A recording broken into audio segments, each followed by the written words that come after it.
বিস্ফোরক মন্তব্য করার জন্য বারবার খবরের শিরোনামে উঠে এসেছে হুমায়ুন কবিরের নাম। আর এবার মমতা বন্দ্যোপাধ্যায়কে নিয়ে বিস্ফোরক মন্তব্য তিনি করলেন। আমলাদের একাংশই নাকি মমতা বন্দ্যোপাধ্যায়ের উপরে ক্ষুব্ধ।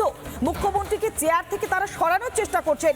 মমতা বন্দ্যোপাধ্যায়ের পতন ডেকে আনছেন আমলাদের একাংশ। রিপাবলিকে বিস্ফোরক মন্তব্য করলেন জনতা উন্নয়ন পার্টির চেয়ারম্যান। মমতা দলীয় বিধায়কদের কথা শুনছেন না, বিধায়কদের তুলনায় তিনি আমলাদেরকেই গুরুত্ব দিচ্ছেন।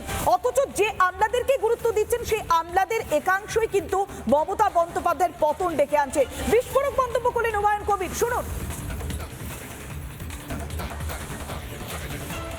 এই আমলারা তাকে বাঁচাতে পারবে না।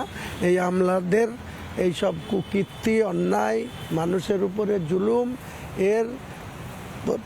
এই বিষয়টা এমন জায়গায় যাবে যার জন্য বাংলার মসনদ থেকে মমতা বন্দ্যোপাধ্যায়ের বিদায় আসন্ন হবে। বন্দ্যোপাধ্যায়ের আমলারা মমতা বন্দ্যোপাধ্যায়কে ক্ষমতাচ্যুত করার জন্য যে সমস্ত কর্মকাণ্ডে যুক্ত থাকছে এটাই যথেষ্ট। বাংলার দিন 35 থেকে 15-তে নেমে এসেছিল, আর 235 থেকে 59-এ নেমে এসেছিল 2011-তে। মমতা বন্দ্যোপাধ্যায়ের 220-র যে দাম্ভিকতা, 29-এর যে দাম্ভিকতা, 2026-এর নির্বাচন আসতে দিন। এই আমলারাই ওনাকে বাংলার ক্ষমতা থেকে বের করে দেওয়ার জন্য। কোন কোন আমলা? এ তো কার্যত বিশ্বাসঘাতকতা। বললাম তো, আমি কারো নাম স্পেসিফিক করছি না।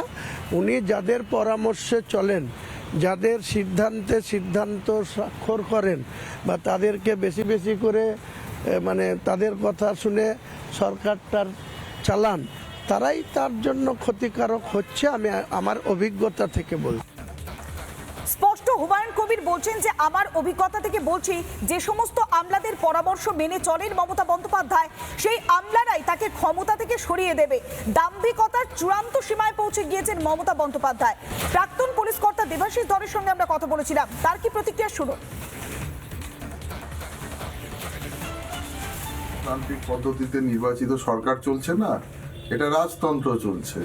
একজনই যেখানে ইলেকশনের আগে বলেন যে 294টা সিটে উনি ক্যান্ডিডেট, উনি মুখ, উনি প্রথম, উনি শেষ, তো বাকিদের শুধু ওই ল্যাব পোস্টগুলোকে দাঁড়িয়ে শুধু সংখ্যাটা অর্জন করার জন্য বা সংখ্যাগরিষ্ঠতা অর্জন করার জন্য যে ভোটটা হয়েছিল সেটাই হয়েছে। আমলাতান্ত্রিক শাসন ব্যবস্থা যখন হয় তখন সেটা রাজতন্ত্র পালিত হয়। কয়েকজন মিলে সবাইকে ভয় দেখিয়ে পুরো প্রশাসনটা চালাচ্ছেন। অন্যদিকে এরা কিন্তু পতনের দিকে নিয়ে যাচ্ছেন, কারণ বাকি 5% বা 10% সুবিধাভোগী, বাকি 80 থেকে 85-90% আমলা বা যারা কর্মচারী রয়েছেন তারা মানে দুঃখের সাথে দিন কাটাচ্ছেন। তার ব্যবস্থাটা সম্পূর্ণভাবে উনি যেটা মানে অভিযোগ করেছেন, এটা কোনো দ্বিমত নেই এবং এটা সর্বভাবে সত্য, এবং এর জন্য ভবিষ্যতে খুব খারাপ পরিণতি হবে। আমলাদেরকে বিশ্বাস করবার মাসুল গুনতে হবে মমতা বন্দ্যোপাধ্যায়কে, বিস্ফোরক মন্তব্য করছেন জনতা উন্নয়ন পার্টির প্রধান হুমায়ুন কবির। আর এই বিষয়ে যখন আমরা কথা বলেছিলাম রাজ্য বিজেপির সহসভাপতি তাপস রায়ের সঙ্গে, তার কি প্রতিক্রিয়া শুনো। আমার কিছু বলার নেই, তবে এটা তো অস্বীকার করার কোনো জায়গা নেই। যত বড়ই নেত্রী নিজেকে ভাবুক না কেন, যত বড়ই সংগঠন, অনেক সময় তো অনেক বড় বড় লেকচার, কথাবার্তা ওদের দলের অনেকেই বলে, সকলেই বলে, কিন্তু দলটা তো আমলা নির্ভর। দলটা তো চালায় ডিএমএসপিরা, ওসিরা, তো পুলিশ নির্ভর, পুলিশি রাজ চলছে। তো এটা তো সকলেই জানে, এটা তো বলার অপেক্ষা রাখে না। পশ্চিম বাংলায় দুর্নীতির রাজ, দুর্বৃত্ত রাজ আর পুলিশি রাজ চলছে। যেভাবে এই সরকার এই সমস্ত আমলা নির্ভর হয়ে পড়েছে সাধারণ প্রশাসনের এবং পুলিশি প্রশাসনের ওপর, এর কোনো তুলনা এর পূর্বে কোনো সরকার সঙ্গে করা যাবে না। পুরোপুরি আমলা নির্ভর, আজ নয় তো, বহু বছর ধরে আমলা নির্ভর, পুলিশ নির্ভর, আমলা নির্ভর একটা সরকার। সংগঠনের প্রতি, দলের লোকজনের প্রতি, এমএলএদের প্রতি, এমপিদের প্রতি, মন্ত্রীদের প্রতি যখন আস্থা ভরসা থাকে না, তখনই আমলা নির্ভর হয়ে যায় সরকার। সাংসদ জগন্নাথ সরকারের কি প্রতিক্রিয়া শুরু। নির্ভর হলে আমলাকে তিনি সরাবেন কি করে? আগামী দিন আমলারাই মমতাকে সরাবে বেশি বাড়াবাড়ি করলে, তার লক্ষণই দেখা দিচ্ছে এটা। কারণ মমতা ব্যানার্জি টিকে আছে আমলাদের ওপরই।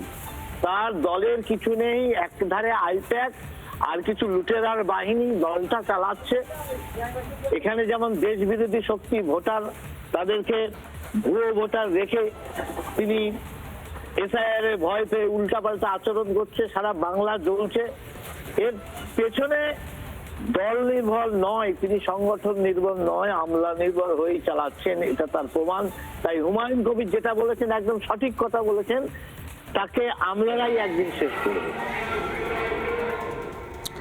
হুমায়ুন কবিরের চরম মন্তব্য মমতা বন্দ্যোপাধ্যায়ের বিরুদ্ধে। এবার মমতা বন্দ্যোপাধ্যায়েরই আমলারা শত্রু মমতা বন্দ্যোপাধ্যায়ের, যিনি যারা তার পতন ঘটাবে বসে আছে নবান্নের ভিতরেই। চরম অবিশ্বাস মমতা বন্দ্যোপাধ্যায়ের আশপাশে। প্রশ্ন করবো আমি কিশলয়, আজ কিশলয় অগ্নিবাণে বিকেল ঠিক 5:55।